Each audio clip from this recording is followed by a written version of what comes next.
Hi, it's Carter, man. It's Saturday evening. I'm sitting here on the front porch. Those of you who follow me know this rocker and this background well. It's my clapboard wall, my home here on the avenue, and down you can hear down the street there, Reverend Leo, Big Leo, and Miss Connie. He's a minister. He's a black minister, and I think they're having a get-together down there. Nice people. A couple of them been walking by the house, and they nod and say hello.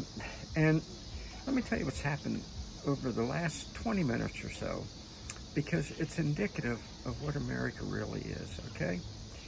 About 20 minutes, half an hour ago, Kathy from up the street, or Justin rather, Kathy's husband, came down. He said, you want some tomatoes? And remember, I live in a city, okay?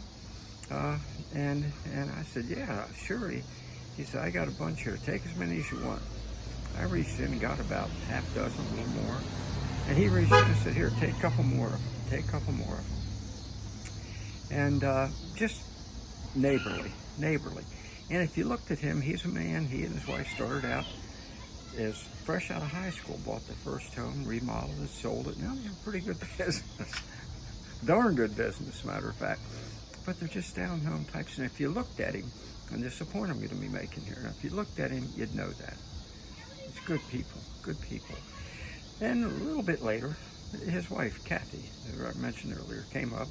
She had a cover plate, right? She said, is Jim home? My next door neighbor.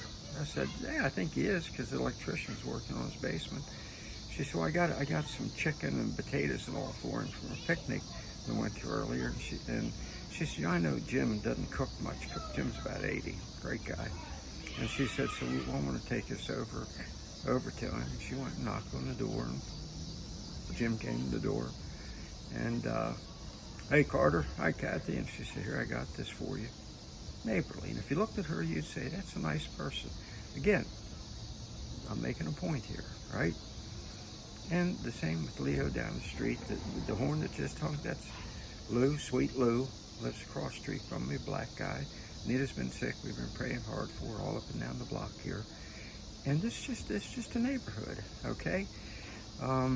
Leo, a while back, I was down there, I was looking down the street, and in the rentals, at the far end, there's some rentals, row homes. And a woman was out front, a Latina woman, trying to start an old SUV that wasn't starting. So I got my Jeep and pulled around the block and said, let me try and give you a jump start. You know, I don't know anything about cars, but I know how to give a jump start. So I got my cables out, and I'm working on it. Big Leo's like must be 6'3", 6'4", big guy, bricklayer as well as being a minister. He looked, came over and said, oh, what you doing, Carter? I said, well, I'm trying to help this woman jumpstart her car, Leo. He said, Carter, you trying to help her jumpstart her car with them little toy cables? I said, that's all I got. He said, no, we got to get serious here. He went in the house and got some cables that I swear would start a locomotive, okay? Again, if you look at Leo, you're going to look in that man's face and say, that's a good man. So why do I keep saying that about looking at him? Well, I'm going to tell you. You really can judge a book by its cover. Okay, you know, Abraham Lincoln said everyone over 40 is responsible for their own face. If you look at the people I just talked to you about, you would say, that's a good face, and that's a good person. Just like if you look at Jimmy Stewart, if you look at any of his movies. Look at the politicians running America now.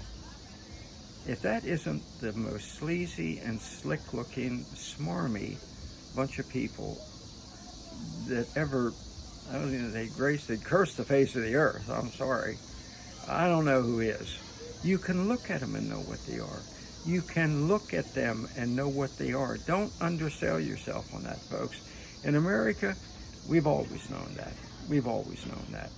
That a person's countenance tells us a lot, doesn't it? Can you imagine, let me say, if I walked out right now and lifted the hood on my car, a bunch of my neighbors would be around, what's going on, Carter? Can you imagine if you had Joe Biden as a neighbor, Mitt Romney, McCarthy, oh, for God's sake, talk about slick and sleazy looking. Lizard Man Newsom out there in California. Can you imagine if they were your neighbor and you had a car problem? You get the, well, good luck, and going. Folks, it's time for us to get back to the basics. And part of the basics is, yeah, you can judge a book by its cover. You can judge by the countenance. I'm not talking just the features. I'm talking the countenance. You know, there's some ugly people with beautiful countenances. And there are some people that are good looking. McCarthy's good looking, but that countenance, you know, there is a man that if he patted you on the back, he'd just be looking for a soft place to stick the knife in. And you and I both know it. We have been conned by the politicians into underestimating our own instincts. And we got to get back to it. It's part of America. Trust yourself. Trust your instincts. Trust your judgments, because we've got to have a clean sweep with a new broom in this country. Get rid of all the politicians that are in there now and put in people who have that countenance of goodness, like all these I've been talking to you about. Let's do this thing.